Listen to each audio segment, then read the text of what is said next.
Hey, this is Russell, and I work at the video store, the place that we can go to every week when it's movie night. On days like today, when the store is quiet, I get to chat to my friends about the films and the series that we're loving. All right, let's do it. Let's open up the shop. Did you see that thing yesterday on the TV? It was ready, interesting!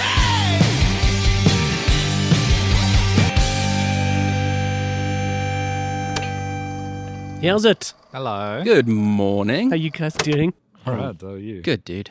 Are you strong? Yeah. Yeah. Are you strong, Perrin? I'm stronger than you are right now. I'm struggling a little. Yeah. Welcome to the video store. Thank you for wandering in. Yeah. We've got ourselves a lovely video store here. Lots Yes. of movies, lots of series, and lots of good banter. Love banter. Good banter. Yeah. We've got ourselves a G-Force here today. Hello. G-Force is a editor and very much the producer of the show. We've got ourselves a P-Dog, Hello. who is a master of all trades. Yeah. Every man. in the film industry. Yeah. And my name is Russell. I am the owner of the Bioscope, which is an independent cinema here in Johannesburg. And today we want to work behind the counter of the video store, Yeah. and I want to catch up with you guys. Nice. I'm feeling a little sick, Oh, yeah. so I'm going to stay on this side of the counter. Myself and Gad, who also works at the video store, we play in a band called Short Straw. Mm-hmm. And something we did for many years in our sleep, almost every weekend, now gets me sick. As I approach my 40s, turns Yeah. out you can't do a weekend of shows in Yeah. Cape Town and just come back sprightly. Yep. I've now had a week to recover, Yeah. but it's okay. I soldier on. It's amazing. We used to land at midnight Yeah. on a Sunday. Oh, jeez. You then got to stock count your Bioscope Cokes in the morning at Yes. 9 o'clock, and you just get on with Yeah, life. you just eh? soldier on. You just fucking have the energy to do it. I'm fucked now. Anyways, let's start. We have lots to talk about. I think our biggest thing would probably be Mission Impossible. Yeah. Yeah. Which in the week that this episode is coming out, it's funny, it hits cinemas this coming weekend, Yes. but they have done special paid sneaks, Yeah. Yeah. which you guys were able to see. I saw it a few days earlier as an exhibitor screening, Cool. so I think we can talk about it Yeah. to some degree. Yeah. We won't obviously- spoil anything. Yeah, we never give away spoilers here, but it'd be nice to chat about it. I got a few TV shows that I watched this last week Cool. Yeah. that I want to tell you guys about. But yeah, I think we get into it. The Yes. first thing we do is a little catch up, little news catch up, which is what we call, hey, did you guys see? Yes. Do you want to start? I can start. I don't have many. So, Okay, cool. I've got a ton. Yeah. Okay, I think it'll just be you two. Cool. Okay. And I'll just give my 2 cents. Hey, did you guys see the trailer for Superman? Yeah. Oh, it looks fun. It looks Dude, really good. It looks so good. I'm really excited about this movie. Can I give you my unique perspective? Yes. My unique perspective is that as a cinema owner who's recently had to educate themselves on lamp brightness Oh, yes. and recently refurbished my lamp, Yeah. I took a look at that trailer and was like, this is going to be great for the Bioscope because it's Nice. bright and colorful. Yeah. Yeah. It's not a dark Yeah. and fucking It's not a Zack gloomy. Schneider fucking. Yeah. Yeah. So I'm like, this is cool. Yes. This feels light Yes. and fun. Okay, that's my 2 I'm cents. very excited about it. Yeah, I think one thing I'm seeing a lot, because online I always get suggested these fucking Zack Schneider fan pages. I don't know / why. Snyder Cut. Oh my god, right? Like, dude, so and it's always just these people are like, oh, this movie looks stupid, and they're always trying to like downplay it because Yes. they're like, oh, James Gunn, more like James Cook Gunn. Like, what? So yeah, I'm excited for it because it looks fun. It looks like it's going to have some like it looks like it's going to be a mixture of fun and like somber and this Yeah. and that. I mean, James Gunn can clearly do it. I mean, look what he did with Guardians 3. So yeah, I'm excited for it. I find it interesting that I've seen the occasional little article, like Yeah. kind of just splattered across my feed of people who have been privy to like a special screening Okay. that have said that it's great. Cool. Now, this could be marketing, like very clever paid marketing, but how films get released these days and how they are received and how they are marketed, I think is fascinating. And so much of it is about this initial reaction, the tomato meter. And what we'll get into a little bit later, because we're in Cannes right now, how long the fucking clapping is after the premiere. Yes. Some dickhead is like, get out the stopwatch. Yeah. And it's like, and go. And imagine that point where you're like, and I feel like I need to stop now. Yeah. Like that was 7.5 minutes. The 7.5 minutes is long. It is fucking long. It's a long time to stand and clap. Yeah. I mean, preposterous amount of time to stand and clap. Do you know that the measurement stupid. on your toaster is not degrees of burnness? It's actually minutes. It's minutes, yeah. It's a timer. Yes. Yeah. So when you forgot about. when you set your toaster to like 4, Yes. Oh, I wanted. it's 4 fucking minutes Yeah. of toasting your bread, and you sit there like a dickhead, and you're like, "This is long." So imagine like 2 toasts of bread Yes. just to clap for Tom Cruise. 2 toasts of bread. That's how they should actually do it. That's Americans will use anything but the metric system. It's about 50 washing machines long. You know? Fuck's sake. Fucking hell. Okay, but what are we talking about? Yeah, the initial reaction of it seems to be really good. Yeah. Another thing that I think is also really interesting about this is you've got a guy like James Gunn who came from Marvel and is now based in DC, which is of course a different set of superheroes, different worlds. And in a way he's rebooting our interest in Superman, but interestingly choosing to not do an origin story. Yes. So I think that's interesting as well. I think it's because we know Superman's origin story. Yeah, Yeah. exactly. You know, we don't need to go there again. And I agree. every attempt to give us a Superman story starts with the origin. Yes. Yeah. So it's quite cool that he hasn't done that. Yeah. Yeah, I mean, like you said, it's we're getting more into the stage now of all these new superhero movies and stuff, or reboots. They're doing away with the origin story because we know it. The Batman didn't do it. Yes. What was Spider-Man? Yeah, with Tom Holland's Spider-Man didn't do it Yeah. because we didn't need that. You know, Yeah. it's Correct. we don't need We're evolving as an audience. exactly 100%. So yeah. Okay. Cool. Hey, did you guys see? Ooh, I got lots. Okay. Hey, did you guys see? The Golden Globes have added Best Podcast to their categories now. It's interesting. When is that What? starting? From next year? 2026. Yeah. What? It's not the same medium at all. That's like adding Best Takeout spot to the Grammys. Like, what the fuck are you talking about? You know, why?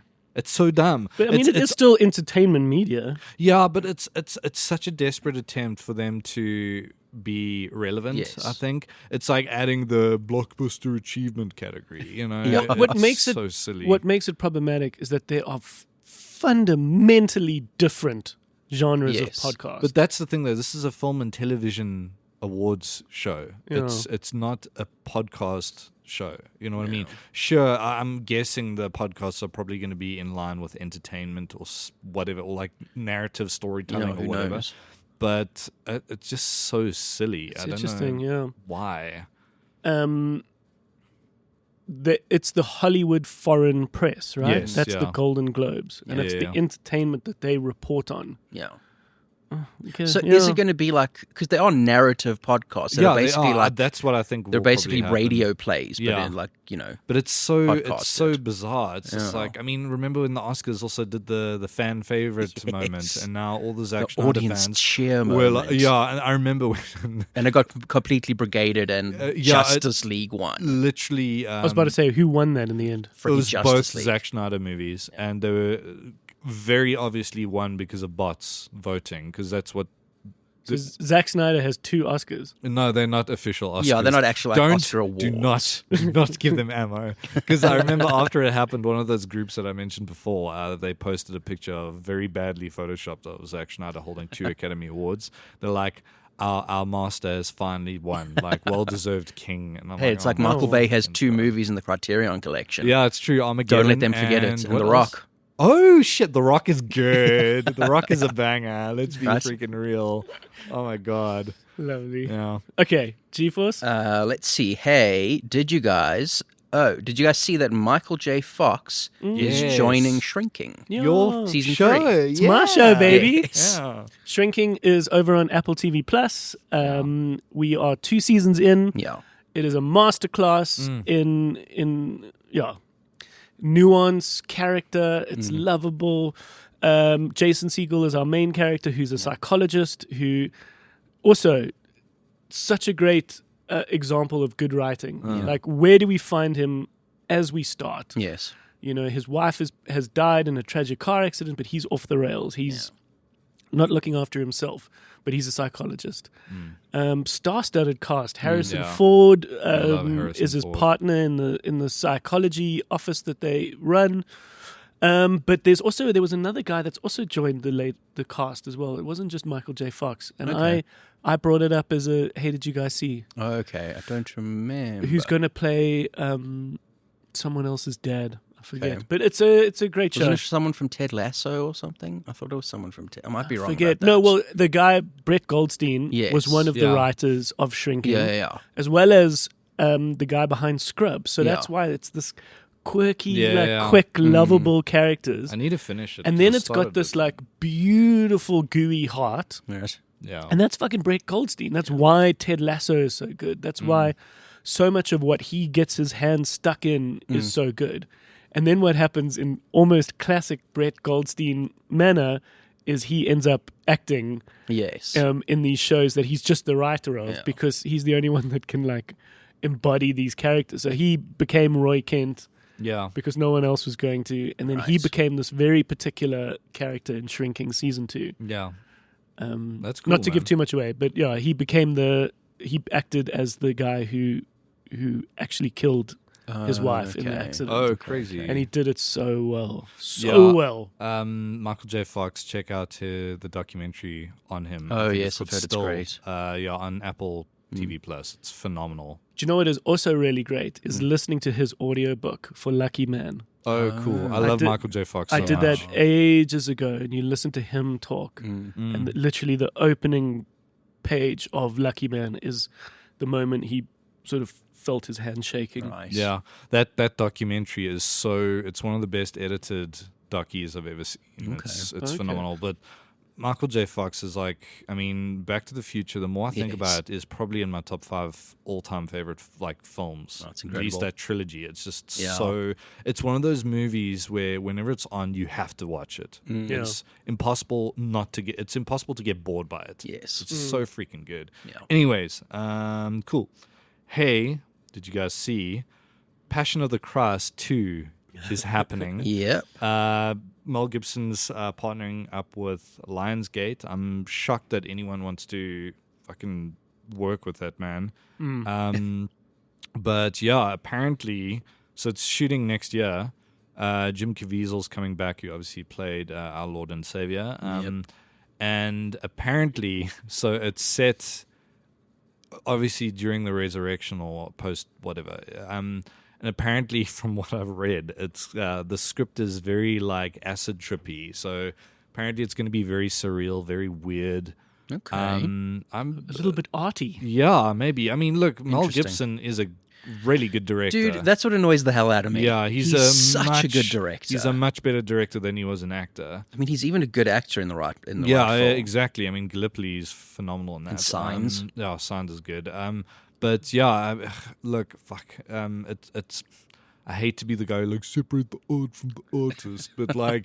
I'll obviously watch the movie, give it a shot, but I mean, it's hard to separate the Yeah. artist when it's Mel Gibson, especially. And Jim Caviezel. I know. Oh, yeah. guy's he's also like- also a bit of a crazy. Yeah. A psycho. Yeah. I'm surprised. That what's that studio that did this? Angel. I'm surprised they didn't pick this up. You know. So I'm wondering if maybe the script is too weird for them because Yeah. Lionsgate is a good distributor. Yes. The economics of Christian content is fascinating. Yeah. Yeah. The way it gets like crowdfunded, the way it gets like rallied for support, it's Yeah. outshining many things. It's only like the only thing that comes close to it is like horror clubs, like horror Yeah. societies, and Yeah. like horror directors like Eli Roth doing those kind of.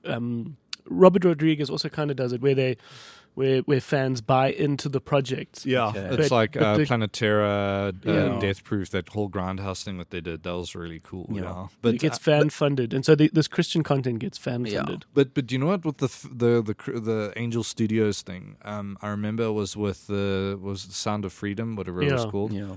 Like I remember, so that was killing it at the box office. Yes. But cinema owners actually reported that those screenings were like empty. There were like 3 people in them because they did that whole fucking thing at the end of the movie, like, hey, buy a ticket for your friend by scanning this. Yeah, so And people were that's- buying tickets, Yeah, and no one was actually going to the everyone's movie. the uncle that no one likes to hang out with at the reunions is like, Yeah. fuck.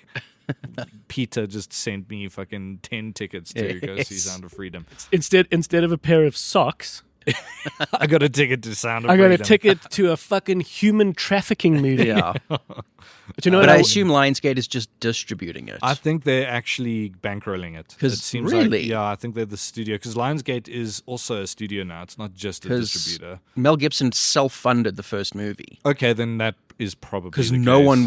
one would fund it because it was like, you Yeah. know, hey, it's a Jesus movie. Would no studio yeah, do yeah. it? So he paid something like $50 million, and then that movie went on to make like more than $500 million. Yeah, it's- and he self-funded it, so he got all of that money. That's crazy, hey. Because I know, like faith-based movies, they're mostly terrible, but they Yes. are maybe I can count on maybe one hand Yeah. good faith-based movies. Silence being the best one.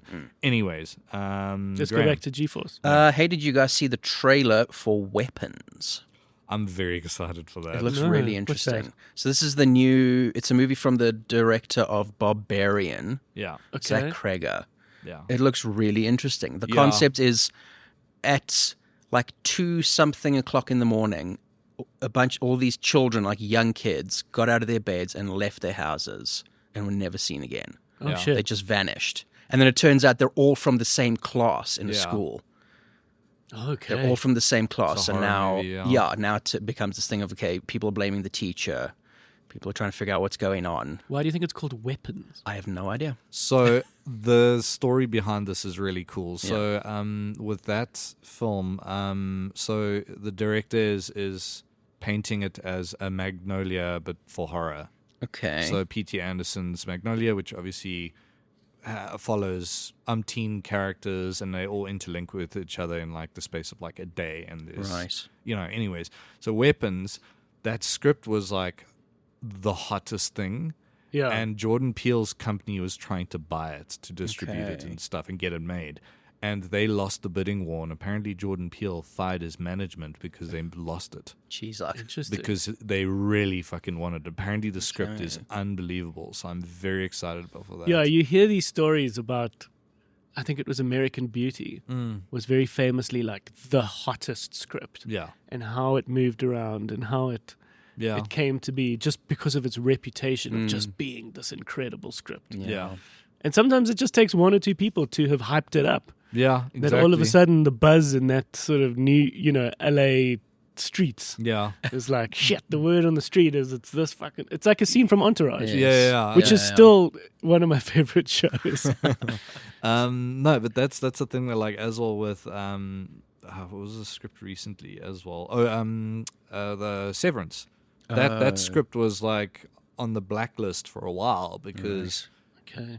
everyone was like, the script's really good, but how the fuck are we gonna do this? Yeah, the blacklist is the list of shows that people think are great, but they just can't get made. Yeah, they don't want to touch it or whatever. And Ben Stiller, his company was like, the script is amazing. Why isn't anyone bothering with this? Right. And it's now arguably like one of the 3 biggest shows on the planet right now. You Yeah. know. Anyways, should we do one more, or do you want to do? No, go for it. Cool. Hey, did you guys see? Okay, this one's a little more artsy. Oh, okay, let me do this. Jane Schoenbrunn, who did I Saw the TV Glow and We're All Going to the World's Fair. Hang on. Yeah. So she is, they've got their new movie coming out. They're doing it with Gillian Anderson and Hannah Einbinder, who is from Hacks, if you're familiar with Hacks. Okay. Who is she in Hacks? She is the assistant. She's the assistant. Okay, yeah. And it is from the sounds of it and from what Jane Schudenbrand has described, it's like a slasher horror. Right. Okay. And it's called Teenage Sex and Death at Camp Miasma.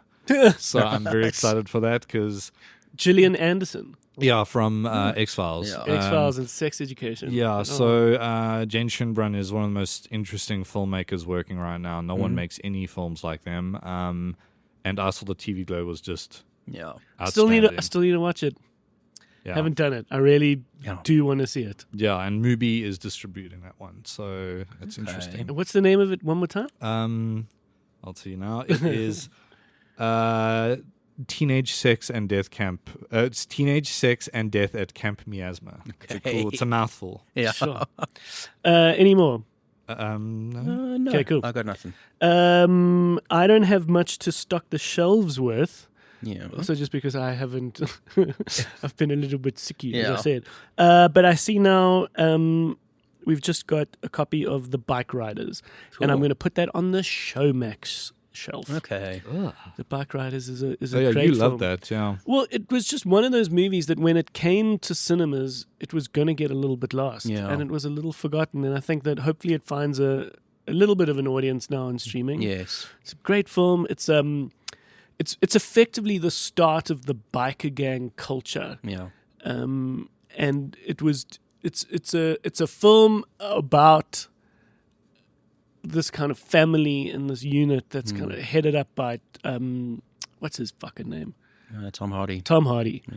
And how they start this gang, this Yes. biker gang that gets a little out of hand. You got Austin Butler who sort of joins it, and Jodie Comer. Jodie Comer's great. I love Her Jodie performance is incredible. so I thought good. she would get a nod Okay. for the Oscars. Yeah, Michael Shannon as well. Yes. I called it, and unfortunately nothing came of it. Okay. But yeah, great portrait of a time capsule. It's very much based a on vibe film. like an art, like a photographic book. Yeah, there was Yeah. a book that documented this particular gang, and that became quite an iconic, almost quite artistic photo book. Yeah.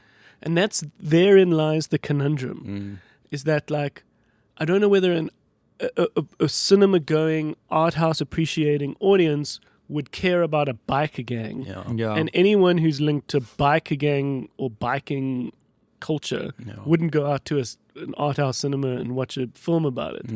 But if you do find yourself watching it, you'd appreciate it just for the personal character story. So yeah. That's another one of those movies that was almost put in a bin. Yeah, no, and even once made, they struggled to find distributors. Yeah. It eventually 'Cause it found was- this audience. It was Disney. Disney funded it. Oh, that's And then they put it together and they were like, no, we're not going to do this. And then another studio Yes, came I along forgot and another about that, distributor yeah. came along and bought it from them. And in all of that momentum Yeah. of that marketing, we talk about how solid this James Gunn Superman marketing is, with these little things being seeded about how good it is. It's Yeah. like this is the complete opposite. This is the film that just gets passed around, and Yeah. nobody builds any momentum on it. Yep. So you can't successfully put it out there or build any kind of cohesive hype. Yeah. So yeah. Yeah. All right, lekker. It's always nice to catch up on what's going on. Yeah. Let's talk movies. Let's. Mission Impossible. Mission Impossible: The Final Reckoning. Yeah. Do we think first and foremost that this is the final? This kind of has to be the last dude. Tom Cruise, eh? I don't know, man. It feels, like, as I mean, every let's be honest, every Mission Impossible could be the last one. Yeah. Because it ends in the same kind of manner. It doesn't end like he rides into the sunset, Yes. never to return. It's a great classic Mission Impossible ending. Yeah. I know he has spoken about that he still wants to continue the franchise, but he kind of alluded to maybe getting someone to replace him, and that person was Glenn Powell. Okay. Which I would love Interesting. because I fucking love Glenn Powell. When they originally introduced Jeremy Renner's character, Yes, it yeah. was to become like the next Yeah. the next guy. Good. Oh, which one was he in? He's in the 4th and 5th. I think. Yeah, the Dubai one, Yeah. and I He's in 2 of them. would enjoy that. But I mean, Glenn Powell, like he has even Yeah. said, because obviously those rumors are swirling, Yeah. and he was like, because he was in Top Gun Maverick, Yeah. right? Yeah, so yeah. they've worked together, and they're apparently quite close. And he said like he would be keen on the idea, but obviously I think he understands he would have to do the stunts. I was going to himself. say it has to come with Because that's you have to do it. because that's what makes Mission Impossible so thrilling is Yeah. knowing that it's really that's happening on Yes. screen. Yeah. You So know? I have some questions without giving too much away Yeah, about the let's plot not. of Dead Reckoning. Yeah. We do know there is a very hairy, very cool plane sequence Jesus. with the 2 planes, the red plane and the yellow Yes, plane. it's in South Africa. Yeah, lekker, man. No, South Africa's fucking beautiful. No, Yeah, they, make it very pretty. this is a real Sappho moment Yeah. because we get a lot like- of like good. it's the The the DiCaprio classic- meme. Yeah, he's pointing. although I don't know what the fuck that Kemper Congo or whatever the fucking location was in Yeah. South Yeah. Africa. That feels made up. Yeah. No, definitely. But he wasn't doing that biplane shit. I mean, that wasn't practical. No, Clearly I'm not. pretty sure he did. No, most of no. that. That's he's doing. I mean, obviously he's like rigged up and everything. He's not actually just loose hanging on Dangling, an yeah. airplane. He's going to be attached to because it. Tom Cruise can fly planes Yeah. as well. No, sure, but there's a couple of like. You can also tell when it's real and when it's green screen because there Yeah. are shots where I'm going, oh, that's 100% on a green screen. Yeah, I and agree. It looks And it looks like a reshoot. very yeah. jarringly different to when it's At the definitely beginning, real. literally at the beginning, Kira turns to me and she's like, green screen. I'm like, Yeah. yep. And then like then it switches and you're like, that's definitely real. Like Beginning of what? that That sequence, Okay. The submarine sequence is fucking incredible as well. Holy Okay, we're doing this crap. completely out of order. Yeah, I'm So I sorry. don't know what we're doing. No. But yeah. Sorry. Wait, which submarine sequence? The whole massive centerpiece with the submarine. Oh, you mean when he goes out and has when to he evade dives it? into a And submarine. he dives into a submarine. It's like Yeah, Pulp yeah. Fiction. What dynasty? No, man, I had to think about I'm it. joking. Okay, but we come to the end of this huge big saga. I think perhaps it was a nice starting point. Yes. I saw something which was quite cool, which is we underestimate how special the very first Mission Impossible was. Yeah. And Yeah. how it was. It sort of set it on its course because it was. People have sort of said it had no right being that good. Right. Is Yeah, the sort Brian of De Palma, phrasing. yeah. Brian De Palma, who's a very famous director. Apparently, fucking Oingo Boingo did the score. Oh, Yeah. Danny Elfman. Danny Elfman. Elfman. Yeah. He did the score of Mission Impossible 1. Yeah. Yeah. What I also have long since forgotten, because it was a cuck long time ago, Yeah. is even like the Kittredge character Yes. Yeah. is from the first one. Yeah.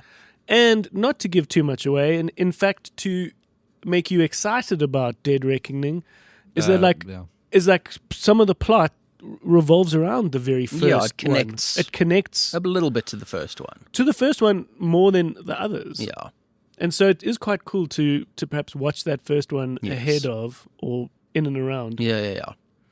But was Kittredge in many of the others? No, he's only in the first one. He's only in the first Henry one. He's in, Cazzoni. and he's in the last 2. Yeah. They So- brought him back since this was like supposed to be the finale. Yeah. They kind of brought that character back. No, and there's like that kind of ode to John Voight's character. Yes. There's like a link to that. You know. So it's worth watching that. They very much they were playing on this as being like the wrap up of the whole thing. So they tried to connect it Yeah, back to the that's- other that's- movies as much as they could. That's what my issue was. So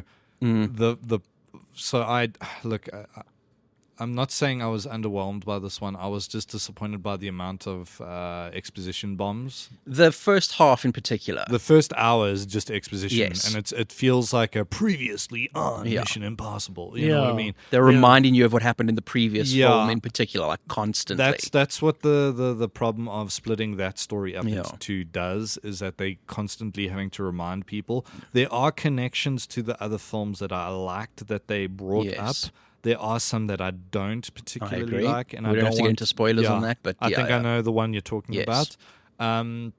But otherwise, I mean, when the action kicks in, it is just quintessential Mission Impossible. Yeah. like the name's in the title. These are impossible missions. And that submarine sequence is just mental. I know apparently Tom Cruise blacked out like 4 times doing those stunts. Obviously, they didn't do it in Arctic water. No. But it's just the level of just how they block that whole sequence. Yeah. Just the level of stakes that is always there where you're like, you know he's going to make it, but you're also like, is he though? Like, and that dueling plane sequence is up there with the helicopter sequence in Fallout. Yeah. Fallout is still the best Mission Impossible film. Definitely. Yeah. I was about to say that it felt like a good continuation of the previous one, but it didn't feel like it upped it. Yeah. It wasn't a triumphant Right. fucking bang out ending. Yeah. It was like on a par. I suppose The end. the thing they're trying to separate this one from is just the stakes. Yeah. Like Mission Impossible has never done like end of the world Yeah, stakes. this was the most Haven't world they? at stake. No. Hasn't it been that every It's fucking been like, time? oh, this is going to fuck up the world sufficiently, but this one was like, this is going to literally blow up the world if we don't stop it. You know what I mean? I think the stakes have always been like more contained. And more, Yeah, and it's all you know. because I mean this involves AI, and AI right now is very prevalent, obviously.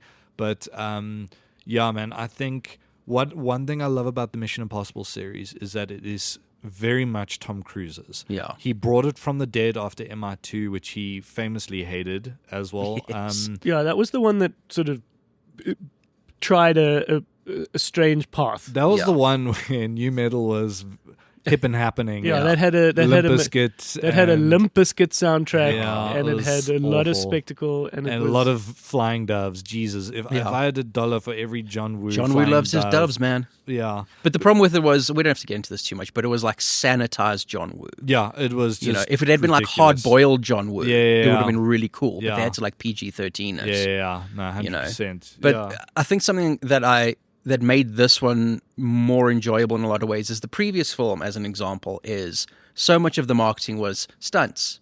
Yeah, We did stunts, and they focused a lot on that one particular bike stunt. yeah, So that by the time we got to it in the movie, not only had we seen it like a dozen times, Exactly. but we knew exactly how they did it. Yeah, it's So like underwhelming. the illusion is completely broken. Yeah. Whereas in this one, because they didn't market it in that way, yeah. I agree. 100%. I can't tell you what is and isn't real in this. Yeah, Like I that agree. submarine sequence, I'm going like, how much of that is real? Yeah, how did they do that? How much of that is like just a rotate? I'm sure they had like a big rotating set sort of yeah, thing. no, they must but how have, much of the yeah. water is real? Because you can do perfectly photoreal Yeah. CG water these days. Yeah. You know, how much is real, how much isn't, and it makes it like so much easier to get into. That's the thing, though. What are your guys' thoughts on behind the scenes, like featurettes on movies? And I like stuff? seeing it after the movie, not before. Yeah, I agree. So for me, like a lot of the times, for the longest time, I would avoid that because it would break Yes. the illusion that the movie is not real.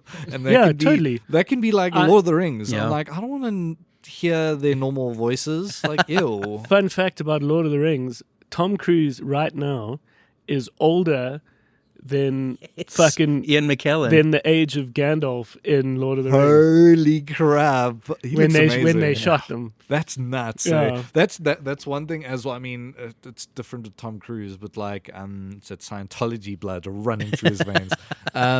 But it's people these days look older. That's a different story. Yeah, no. That's a whole thing on But its own. like with behind the scenes stuff, right? Like I agree Well, with Dead Reckoning when that final stunt happening, as crazy as it was kind of underwhelming when you got to it in the film because you're like, oh, I've seen this. I've seen this. Yes. But that train sequence was phenomenal. Yeah. Anyways. I found it very interesting that for that film they chose to do that. I'd never seen as like an official trailer this kind of behind the scenes featurette yes. be used. I found that interesting. I think it was just an attempt where it was Yeah. like, hang on. I think it's a good idea to Let's say, give hey, this- we're doing it for real. That's the whole point Yeah, that that they're was trying the to make point, of was these to stunts are remind real. you. Yeah. But yeah, there's all it does is just have you go like, he's a movie star. Yeah, you're just aware of the He's a- artifice. He's a proper movie star. I think he is. It's just one thing. I've obviously. So my uncle worked with him on that movie. He was Oh, cool. involved with generators and stuff like that. Oh, cool, yeah. So like he helped supply power in certain regions. He also So anyways, he said that he was just so lovely. Like, Nice. and it's nice to hear because you obviously hear the crazy Tom Yes. Cruise because of Scientology and stuff. But he said he's the one person he's worked with that took the time and effort to remember all the staff's names, and he would pronounce it properly. Okay. And he would also like one day when they were shooting in that region in South Africa, one day it was like an off day, and he literally invited all my uncle's staff, the generator guys. He's like, "Have you guys flown in a helicopter before?" They're like, "No." They're like, "Cool, you're coming with us." And they went on a helicopter ride. That's cool. That's sweet. Like, that's really cool. So Yes. he says like he'll always respect Tom Cruise purely because of how well he treated his staff. Right. And it's always one thing that bothers me about the Oscars only introducing stunts like in 2 years' Like time. 2 years, yeah. Is that Tom Cruise won't win? His team Yes. won't win an Oscar for this. Right. You know what I mean? But there's still time for Top He can Gun. he can get like an honorary one or something. I'm pretty sure he will at some Yeah. point. But I mean, like Cole said it perfectly. He's convinced that Tom Cruise is the reincarnation of Buster Keaton. All right. Because you watch those silent films Yeah, from see, you know dude. Charlie Chaplin, Buster Keaton, and Harold Lloyd. Yeah. Those stunts, they also did them for real. Yeah. And Yeah, it's they part of what made it- directed their own movies and they did their own blocking and stuff. And a lot of it was optical illusions. Like there's that famous scene of Charlie Chaplin, I think it's from Modern Times, where he's or City Lights, it's one of those two. He's roller skating on the edge of like a drop Oh, off. yes. Yeah. Yeah. And Yeah. I know they just there was a giant blown up photo Yes. and it made it look like that. But other stuff he would do. I mean, Buster Yeah. Keaton, the famous Yes, house he did. The falling stuff on Buster him, Keaton did was the insane. train sequence, Oh. Harold Lloyd hanging off the clock tower, which is Back to the Future. They reference Yes. that. So yeah, I mean, Tom Cruise is a madman. You're Yeah. watching that plane sequence. You're like, he's a fucking Yeah. madman. Because also there's the air blowing in his face where your brain is going, okay, that's real air. That's not that's not a fan. That's Yeah. real. Yeah. But yeah, overall, I mean, we spoke about it after I Yes. bumped into them after their screening before mine. Yeah. And straight up, we're like, it's a great, solid, dependable Mission Impossible movie. Yeah. It does Yes. everything you want it to do. I was bored for about the first hour, but when Yeah, it kicks again. into gear, holy crap, it's just... Yeah, and you could feel them trying not to make that first half boring. Exactly. With the way they were cutting it, like all the exposition was done in flashbacks. Yeah, They kept exactly. jumping back and forth to try and like It felt keep like a the pacing previously going. on, Yes. you know? But it didn't. It Jesus. didn't quite work. For me, like the moment they got to the submarine sequence, Yeah. it just picked up from that point. And I was like, cool. Yeah, outrageous. Angela Bassett was great. Yes. The whole cast is just Yeah, the top cast notch. is very good. It's That's another thing about like continuing these movies. Yeah. is they've like established a supporting cast. Yeah, 100%. that can move into the next one. Yeah, Even if exactly. like Tom Cruise is more of a background character. Yeah, an advisor, You know, so to speak. yeah. Yeah. He could be the sort of Obi-Wan. He Yeah. can sort of come in as the mentor exactly. Yeah. to a handsome young Glenn Powell. Yeah. All right, should we move on? Yeah. Yeah. Okay, lekker. What else have you guys watched? So it's not available on cinemas. It's not available on streaming, but it Yeah. is a film I spoke about a while ago when I saw the trailer. Yeah. And this is a movie called Love Me. Oh, I've watched it. Yeah. Okay, so some of these, indie films, they are perhaps just too small, not even on the radars of South African Yeah. cinema distributors, so they never get the rights.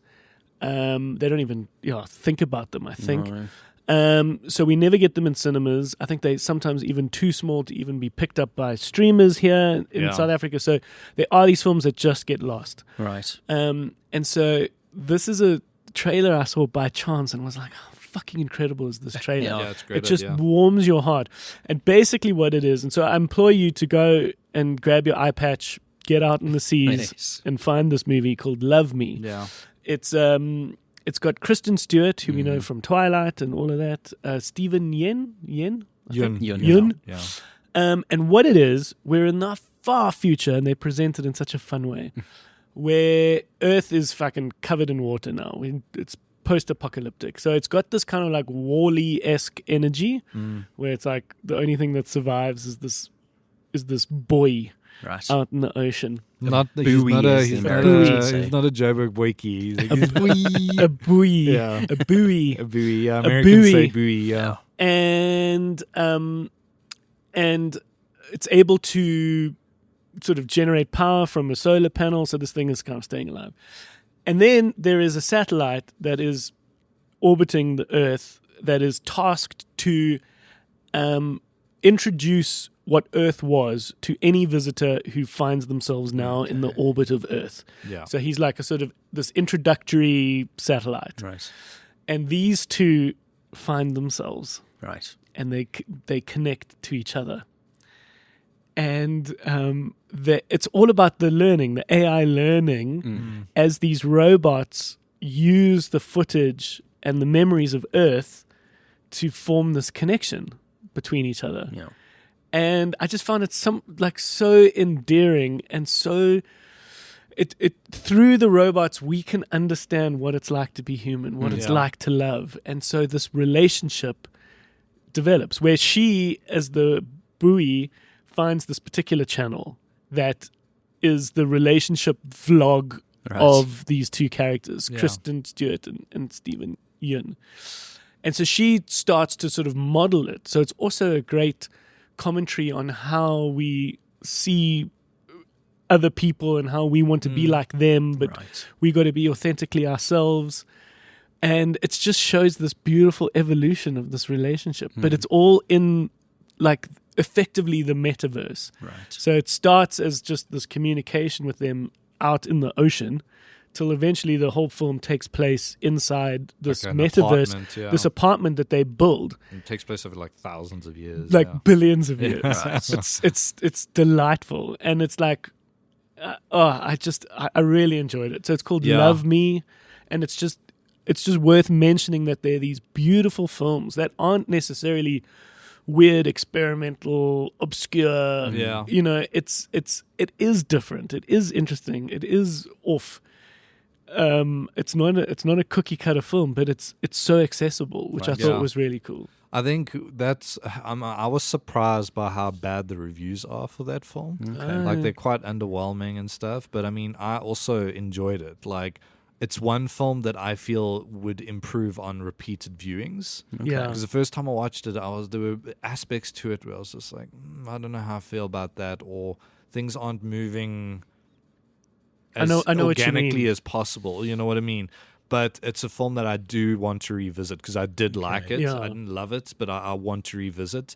I- And like you say, we should be championing such original films like that. You know what I mean? When I was reviewing it, I was the same as you. It got a star just for how fucking original it It's was. so creative, yeah. Where it was like, how cool is this? Yeah, no, it's really, really good. So yeah, just worth a mention. Okay. And if only there was a way. I've thought about it, because it's quite hard to sometimes get the rights to these films. But Yeah. we should somehow at the Bioscope have an outlet for the films that we never Don't got. make it. Yeah, exactly. You know, Yeah, I yeah. watched Death of a Unicorn the other day. I did It's as for the well, same yeah. reason. I had to put on my eye patch. It's not Yeah. available is it not anywhere coming else. here? No, No. not at all. Boo. Yeah. No, and that's something even a little more accessible. That's Yeah. Paul Rudd and Jenna Ortega. Yeah. It's a I Also- wasn't a fan. also there's a reason. Right. You know, we love to sort of go, oh, some of these oaks are fucking idiots for not bringing them to South Africa. And then sometimes you watch it and you're like, yeah, well, that makes Yeah, sense. that makes sense. Yeah, Like, yeah. there's a reason why perhaps it's not, you know, the most eagerly anticipated film. But that's also a very interesting movie. Yeah. Wildly, boldly unique. Yeah. They, Paul Rudd is the father to Jenna Ortega. Yeah. They're traveling to go visit their sort of wealthy family. That's kind of like this huge pharmaceutical family. Yeah. Yeah. That Paul Rudd is the sort of executor of their sort of estate. And he's got to impress them. And on the way there, they fucking hit a unicorn. Yes. Yeah. And it's all about the sort of the magicness of this unicorn. Yeah. But it ends up being like this kind of quite scary It's a monster movie. monster movie. Yeah, it's also a great idea, just fumbled by the script. Right. Yeah. Great concept, and then it just falls apart from like the second act. You know what I Okay. mean? Like you're like, oh, that's the direction they're going in. Okay. Yeah. I got a few. Cool. I'll Let's do get rapid into fire it. ones. Do you have any? Yeah, but TV. Okay. Let's do all right. movies. Okay. Quick fire. Freaky Tales. You should check it out. Okay. It's fucking cool. Where's that? What This is would that? be a movie. So Freaky Tales, I think it will eventually come on Amazon. Okay. But It's a movie. I had to sail the seas. Yeah, it's a movie. It would be. So okay, it's set in 1987, I think, and it's set on one particular over like 2 days in Oakland, California. So it's like the neighboring cities to San Francisco, and it's got Pedro Pascal. It's got Pedro Pascal. It's got Andor, the big bad guy who's getting the plans for the Death Star. What's his name? Ben Mendelsohn. Ben Mendelsohn. And so this movie, okay, so it takes place over like one night. It follows different groups of characters. So it follows a bunch of punks standing up to neo-Nazis who are like bullying them. It's got Pedro Pascal, who plays like a former hitman who a tragedy besets him and it stops his his retirement plans. Okay. And then it's got a basketball star who is based on a real person who had played the game of his life against the LA Lakers, a top LA Lakers team which had, Magic Johnson and all the guys, right? What's this movie about? Freaky Tales. I'm getting there, right? So it's about these events that all link with one another, and the primary focus is just Nazis getting their fucking faces bashed in, and it's awesome, right? So all these tales link up with each other. Oh, and there's 2 girls who are aspiring rappers, and they decide to go to like a show and take on this like misogynistic rapper. Anyways, all these stories link up in sort of like a Magnolia-esque thing, where like they all eventually link up with each other. But the whole idea is Freaky Tales. So these are based on actual events that happened in Oakland in the 80s. And these stories are have become myth. So like there is definitely like these punks at a club stood up to neo-Nazis. Okay. And obviously they like make it more extreme. They what's the word when you exacerbate, right? And it's just so fucking good. And so this basketball player, right? So this really happened. He played the night of his life against the Lakers. But in the story of this film, on that game night, these white supremacists who are linked to those Nazis, they go out and rob all the homes of the basketball players who are playing, right? And something happens, and now this basketball player wants revenge. Right. And this movie becomes basically, did you ever watch Reaper Man? No. So Reaper Man is like, it's not a grindhouse movie, but it's a weird punk movie from the 80s. It's got Emilio Estevez. It's fucking great. I think Alex Cox directed it. He did Sid and Nancy. Okay. Anyways. I love how this is Perrin's rapid fire. So anyways, this movie just fucking kicks ass. It's so much fun. It presents itself like it's going to be some cheesy horror. It feels like a grindcore like movie. It's a grindhouse movie, not grindcore music genre. Grindhouse. So it's like super violent and gory, but it's also fucking fun and trashy. Freaky Tales. It is so much fun. And the reason why I brought it up as well, and it could all fit in one movie. Yeah, it's like 104 minutes. It's like really tight, and it's just so much fun. Okay. And there's the best cameo of the year. I don't want to spoil it, but I can't believe they got this cameo. And anyways, like there's a video store scene with this character where they are chatting in this video store.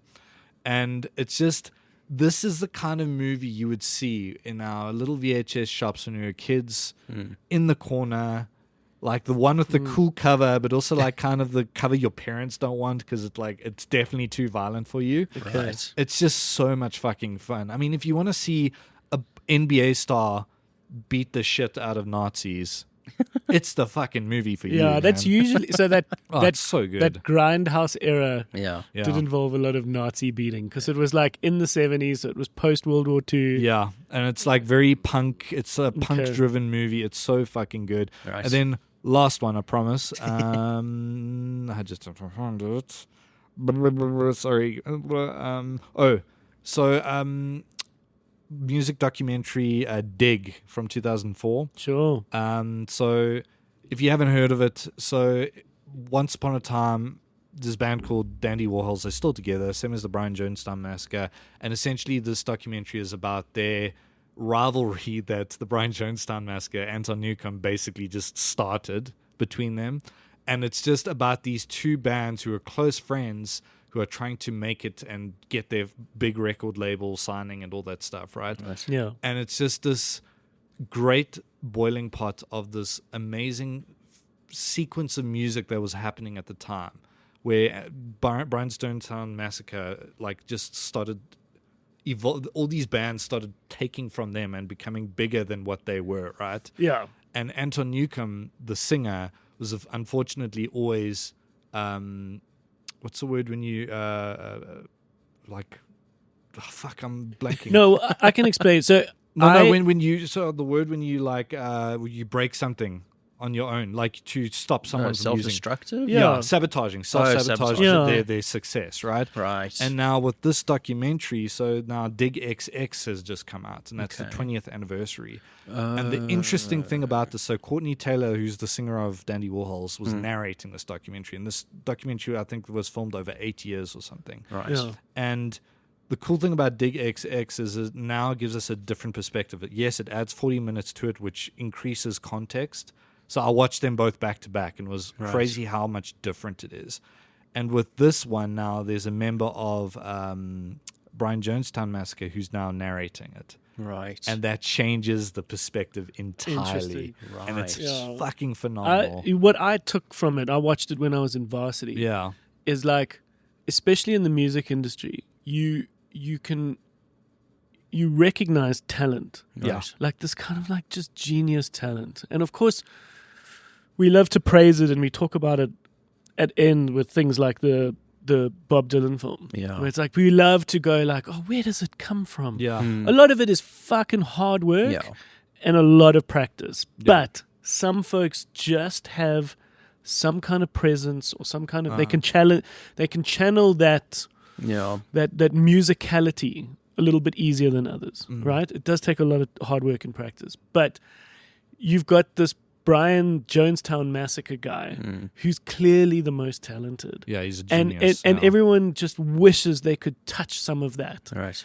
And then you've got the Dandy Warhols who got more famous, but that was just out of hard work. Yeah, exactly. And they didn't ever feel like they had this kind of innate genius. Yeah, and they And so mention it's- it a lot. And They're so like, that I wish I was Anthony. that's really what you get. And how with hard work and determination, the Dandy Warhols got further.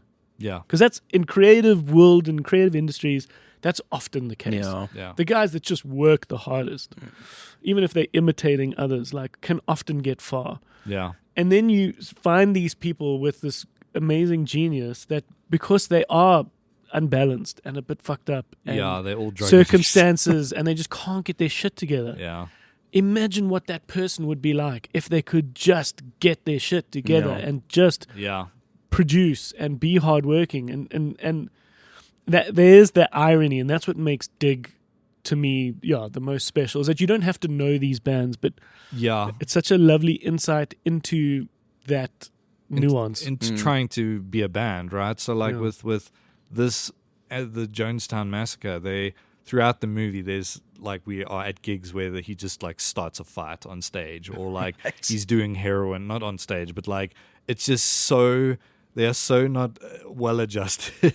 Yeah. And it's crazy because it's in Dig XX, David Grohl of the Foo Fighters and Nirvana, he introduces the film, and he even said, he's like, this is the most accurate display of band life for when like he was in a band. Right. Yeah. Because they also did a shit ton of drugs and stuff, right? So he was like, he thinks it's the greatest music documentary ever, and it's just so raw. And what I love about it is that filmmaker who did it, I'm blanking on her name, but she went into that documentary not really knowing anything about filmmaking, so to speak. Okay. So she figured it out as she was making it. And that's what makes documentary filmmaking so authentic and exciting to me, is that it's often just someone with a camera just observing. Yeah. Yeah. You know what I mean? And Especially this, for documentary. yeah, right. So Dig is, if you want to watch a raw, unfiltered documentary, it's Yeah. just so That's the- it's phenomenal. Yeah, and it makes sense that Dave Grohl introduces it because this guy of the other band that we Yeah. don't know that well, he is a Kurt Cobain-ish character. Right. He displays that where a lot of people speak of the genius of Kurt Cobain. Yeah. If only he could fucking keep his shit together, the- which he of course couldn't. There's Yeah. a funny thing in it, a funny line in it where one of the people at one of the shows was speaking to the camera and they're like, this band's full of junkies. She's worried that Anton Newcomb's genuinely going to overdose soon. And she's like, but the problem is all these other famous bands became drug addicts after they became famous, not Yeah. before. Yeah. So like Brian Jonestown Massacre, these guys are not famous yet. They are all these these executives at all these labels want them because they're so brilliant. But the problem is fucking Anton Newcomb. You know what I mean? Right. Yeah. And I've got a few of their records, like on vinyl, and they are phenomenal. He's a fucking brilliant songwriter, and the music in the film is so good. And it's just crazy seeing how self-destructive these people are. But it's a great watch if you can find it. That Dig XS just came out on Blu-ray, which I'm very happy about. So it is available out there in the stratosphere. But yeah, enjoy. Lovely. Cool. Let's touch on TV. Cool. Yeah. I spoke about Murderbot, Oh, yes. which is the Apple TV Plus. I meant to watch the the first big episode. Alexander Skarsgård Yeah. sci-fi series comedy that's just hit Apple TV Plus. So far, so good. Okay. Yeah, so he is a sec unit, a security unit, Right. and we're in the far future where humans are trying to terraform and research other planets. So he has to come along with a group of quite woke hippie folk, Right. who wouldn't normally want this kind of armed robot guard with them, Yes.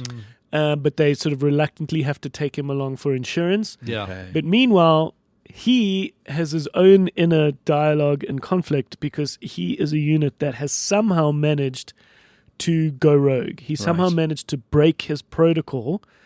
And so we spend quite a lot of the show, the first 2 episodes that we've been given, in his own narration where he's like, oh fuck, I'm going to get exposed.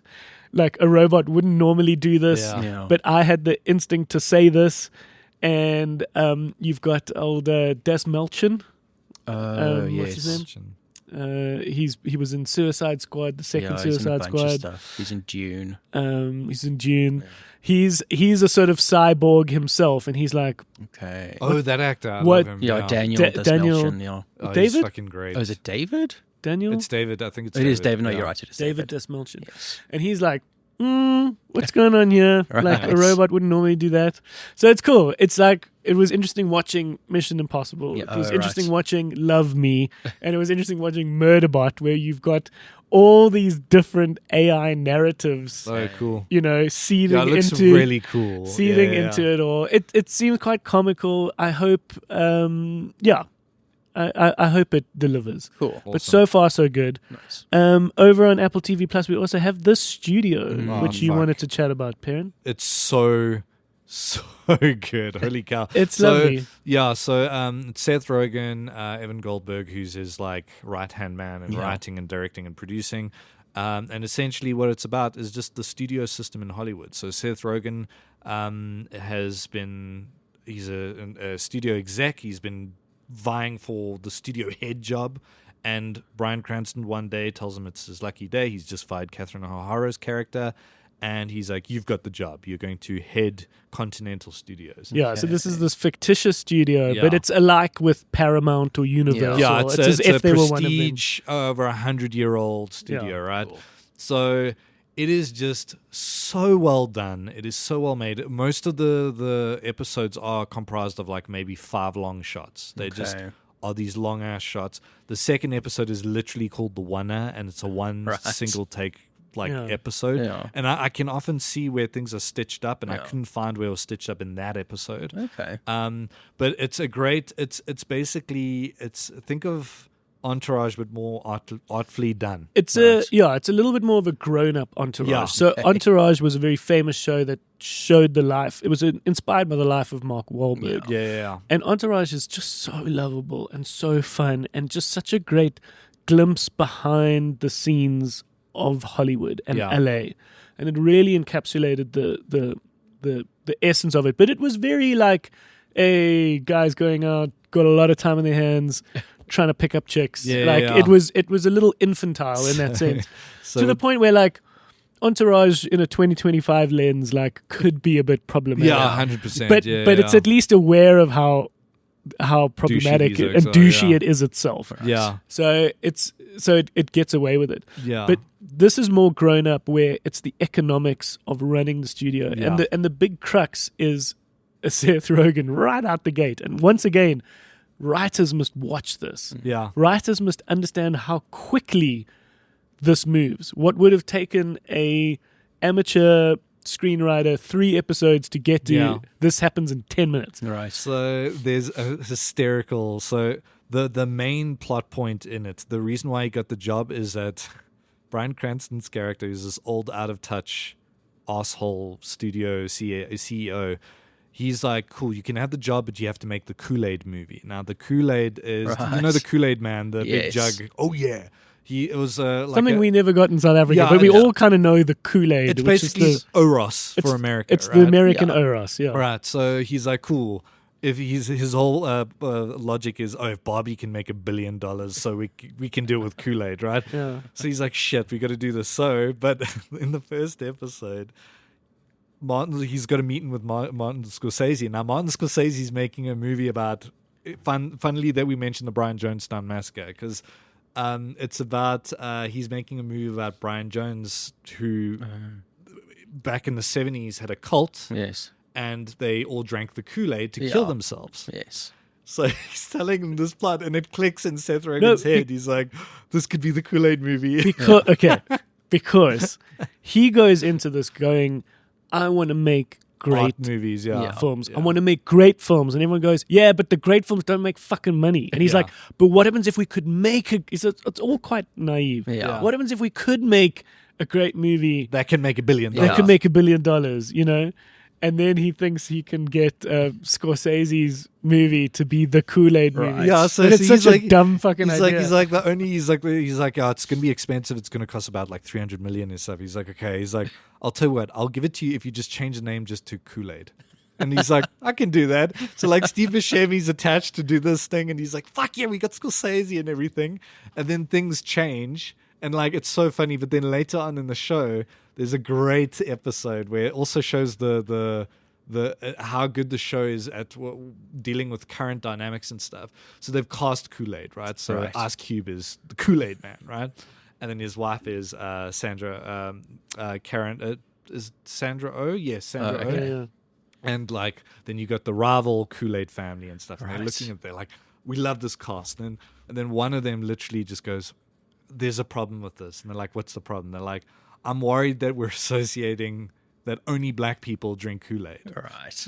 So then they all start overthinking this. They're like, oh no, we got to recast everyone. So now they recast the Ice Cube's family, because they spoke to other people. They're like, oh, you're saying that Ice Cube, a strong black man, the Kool-Aid man, can't be married to a strong black woman as well. And they're like, oh crap. So they changed that. Then eventually they recast the whole thing as just black people. And they're like, this is actually way and then they eventually, like, it's just so funny. They eventually goes to like Ice Cube, and he sits down and he's like, do you think there's a problem with this? He's like, no, why is there a problem? And he's like, are you sure? He's like, yes. And then he starts like overthinking it. It's so good. So But Yeah, sorry. what's so great is just how immediately he's compromised. Right. And it's this anxiety driven, so anxious. Yeah. it's smart, it's Okay. great. So yeah, this is The Studio, yeah. which is on It's Apple TV phenomenal. Plus. Nice. Seth Rogen. Yeah, it's got the same kind of music and energy as Birdman as well. So Okay. really, really cool. Cool. And yeah, it's I highly recommend. Easily the best thing he's done. Nice. Yeah. I've nice. got 2 shorts Okay. on Netflix, which I think is quite cool. Oh, and, that's and I think it's interesting that short films in general throughout the industry are quite hard to do or place Yeah. Right. products. Yes. You can hire the Bioscope to screen your short, but I could never present it because you Yeah. can't pay a decent fee to sit down and watch something for 20 minutes. Yeah. So they are often business cards for filmmakers. They're often a little like a reel, so to speak, just Yeah. to show. But for the most part, shorts get a bit lost in the world. Mm. But it makes sense in streaming to just put out a 20-minute film. Right. Yeah. What the fuck's the harm? There's no, Yeah. you know, and it can, and if anything, when you doom scrolling and you see something that's kind of interesting, and you're like, oh, well, it's only 30 minutes. It's like an episode of TV. Yeah. So there's two things that are very cool. There's a show on Netflix called The Seat, or a short film, let's call it. And this is for anyone who loves Drive to Survive and Oh yes, and it's with and the how new and kid, and how Formula One works. Okay. One of the biggest stories of last year, Graham. Do you follow Formula One? Not anymore. The biggest team recently that just had a fucking hierarchy and a reign of unprecedented success was the Mercedes team, Oh, okay. with Lewis Hamilton as being one of the most successful drivers of all time. They then slipped, as one eventually does, after sort of 7 or 8 years of success. He then gave this bombshell announcement that he's moving to Ferrari, Okay. which is also So him weird to trying me. to sort of find greatness again himself personally. So now you got one of the greatest top teams, Mercedes, Yeah. with an open seat. And this is what makes Drive to Survive such an incredible show. Yeah, great person. After the success of that, Netflix commissioned every other fucking sport in the world to get a docu-series, but none of them are as good as Drive to Survive, not even close. Yeah. because Drive to Survive has something really intrinsically fundamental special about it, which is that there's only 20 seats in Formula One, where in golf and in tennis you got hundreds. Yeah. Where do you stop? Where do you cut off? Who's considered top? Who's considered whatever? But in Formula One, there's only 20 seats. So now one is going vacant.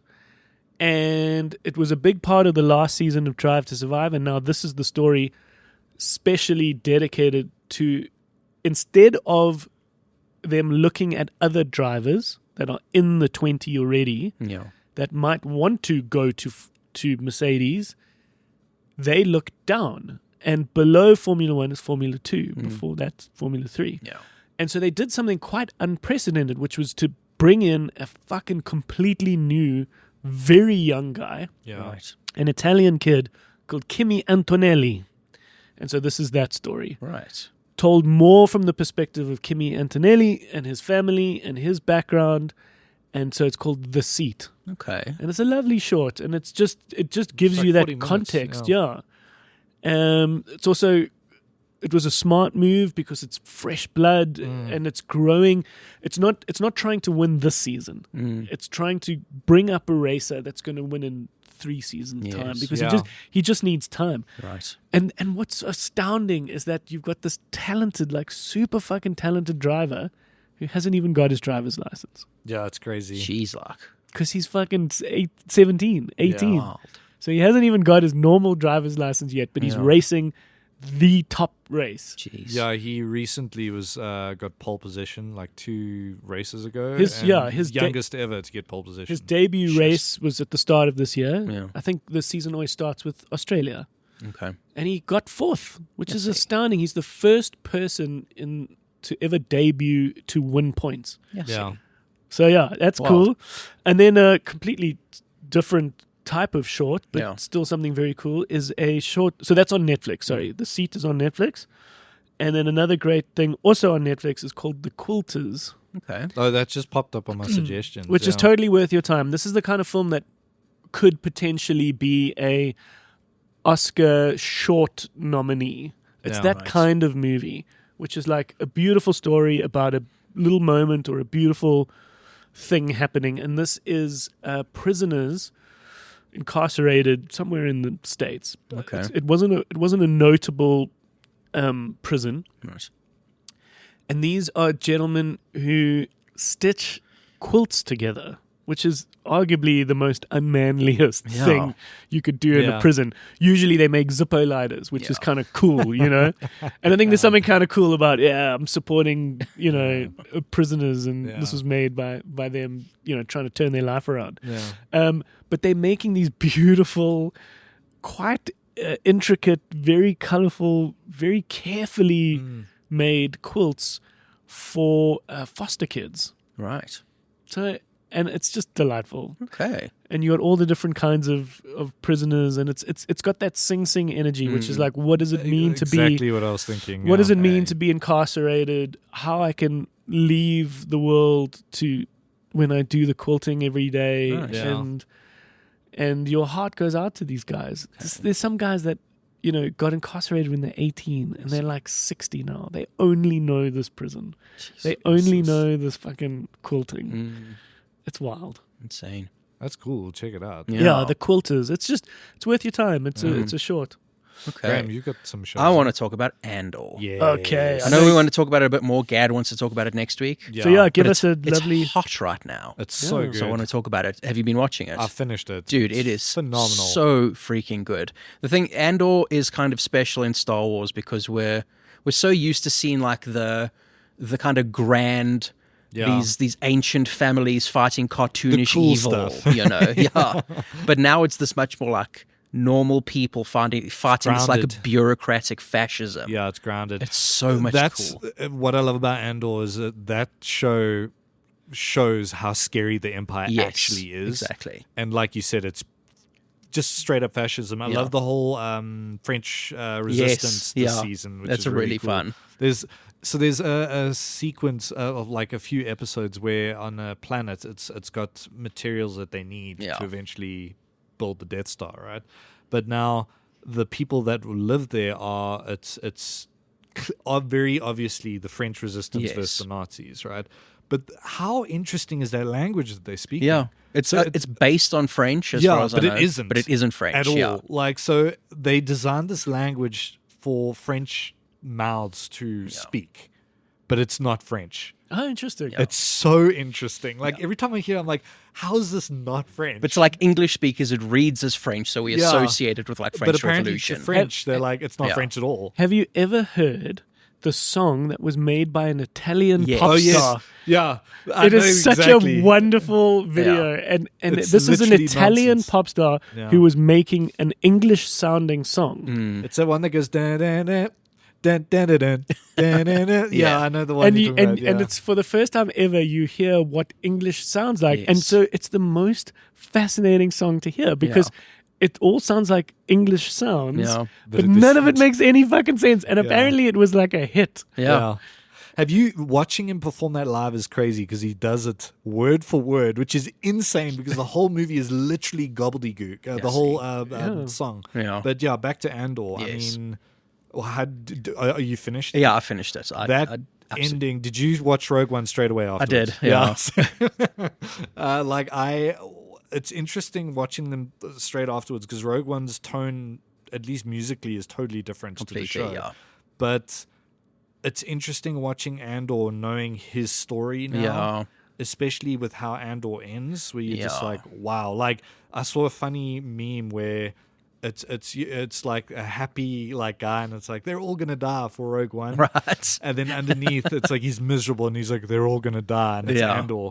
You know, but it's such a great show. It's an incredible show. It's prime time. It's like pristine television. Yeah, it's as good as like mainstream like big television. It's guests, extraordinary. Dude. Yeah, like what I liked about this season is the first season. Really, we get to see like. Again, we get to see like how horrible and like fascist the Empire is, but at the same time, we get to see the like pettiness behind closed doors, 100%, and how like these like really petty, ambitious people are all like Yeah. infighting amongst each other. I love that as well. And we still get that in this, but then we also get to see how those people react when they're faced with like the real evil of the Empire. Yeah, 100%. Oh, that stuff's good, dude. It's so good. It's I mean, so good. it's, what's the name of the creator? Gilroy. Tony Gilroy. So he did Michael Clayton. Yes. And it tracks. Yeah. You know what I mean? Because it's like just so. It's just so like Gad has been gushing over Yes. it. He's saying that's like it's got to be one of the best things he's ever seen, and it's just so smart. And if you stop paying attention for a single moment, it's a great show where it demands if you're on your phone and you miss 5 minutes, you're fucked. Yeah. Oh, really? Interesting. Like, You have to be because- paying attention. The conversations, the dialogue, everything. It's the most un-Star Wars show, but it respects the lore and everything so well. And I love a Star Wars show that doesn't rely only on Jedi. Yes. You know what I Yeah. mean? Yeah. it just focuses on the people that we don't see. And like you said, we never really saw the fascism of the Empire and why they're so bad. We just see the Empire, see the evil, emperors, it's like the cartoonish evil. Yeah, exactly, right? And I mean, Jesus, it's just so good. I mean, I actually want to rewatch from scratch. I want to again. go back to season 1 It's as just well. so good. Acting's phenomenal. There's sequences in this season in particular where I was shocked that they did. Episode 8 Yes. Yeah. is, I don't want to spoil it for anyone who hasn't watched it, is phenomenal, dude. It is Tension. so good. What is it? The writing, Everything about it, dude. Just everything. the way it's made and the plot Pacing, of that the pacing is episode, fucking and incredible. the tension as it's building up to this Jesus. moment where it just it's unbearable oh. almost. It's just so good. Yes. Andor, if you're not watching it, watch it now. And I'm glad they're only keeping it down to 2 seasons. Yeah, it feels like ends perfectly. The thing about that is though, like Mission Impossible, it has this supporting cast that you could continue. I want to see the story of these other characters. Yeah, Make a Mon Mothma show. She's would love that, amazing, dude. That actress is incredible. Yeah. I want to see a show. I want to see what happens with. And I'm not going to spoil. We'll speak after. Yeah. But Andor, it's in. I think it's the 3. If it was still running now, it's the 3 current best shows on TV right now. It's just fucking incredible. Yeah. over on Disney Plus. Yeah. Lovely, guys. Definitely. And then watch Rogue One. Even people who don't like Star Wars should watch the show. 100%. I agree. That's what I say with people. If you're not into Star Wars, watch Rogue One. Yeah. Rogue One's phenomenal as well. Yeah. Lovely. Thank you, guys. Awesome. I appreciate your time. Yeah. Thanks for lekker chat. Yes. And we have our home base, which is thevideostore.co.za. We've also got Instagram and Facebook. So you can return things, which is the films and the series that you've loved. So you can say, I'm returning, and then you can give it. Or you could also give us a hey, did you guys see? At any point, anywhere. Yeah. And so we'd love to hear from you. Yes. I have a nice guest episode coming up. Cool. I don't quite know exactly when we'll place it. Okay. But I just thought I'd mention it at this point. A good friend of mine, Bram, who is a Dutch photographer who specializes in taking photographs in conflict zones. Oh, crazy. I knew from the Mummening era. He came to Africa to document a whole bunch of stuff and have that as his home base.